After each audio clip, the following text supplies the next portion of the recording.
আরব ভূমি মুরুজ ও আনহার হবে। মুরুজ কি জিনিস? অর্থাৎ শস্য শ্যামল হয়ে যাবে। আনহার অর্থাৎ সেখানে নদী নালা প্রবাহিত হবে। রাসূলুল্লাহ সাল্লাল্লাহু আলাইহি ওয়াসাল্লাম যে শব্দটি ব্যবহার করেছেন তা হচ্ছে হাত্তা তাউদা জাজিরাতুল আরব। যতক্ষণ পর্যন্ত না আরব উপদ্বীপ ফিরে আসছে। আরব উপদ্বীপ ফিরে আসার অর্থ কি? আরব উপদ্বীপ আগে এ অবস্থায় ছিল। এখন আবার ফিরে আসছে।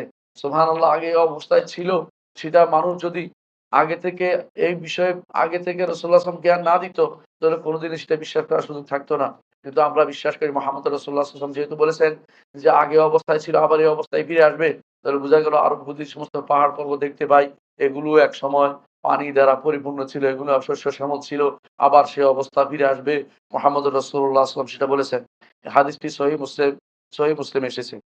অনুরূপ আরেকটি হাদিসে এসেছে, মুআয ইবনে জাবাল রাদিয়াল্লাহু আনহু বলেন, তাবুকের যুদ্ধে আমরা যখন যাচ্ছিলাম মুহাম্মদ রাসূলুল্লাহ সাল্লাল্লাহু আলাইহি ওয়াসাল্লাম বললেন, আগামী দিন তোমরা অমুকখানে যাবে, সেখানে আমাদের আগে কেউ যদি যাও সাবধান, তোমরা কিন্তু সেখানে ২ টা প্রস্রবণ আছে, ঝর্ণা আছে, পানির জায়গা আছে, সেখানে হাত দিবে না, নষ্ট করবে না।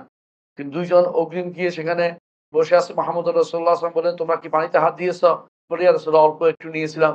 রাসূলুল্লাহ সাল্লাল্লাহু আলাইহি ওয়াসাল্লাম তাদেরকে খুবই তিরস্কার করলেন। এই কাজটি তোমরা কেন করলে?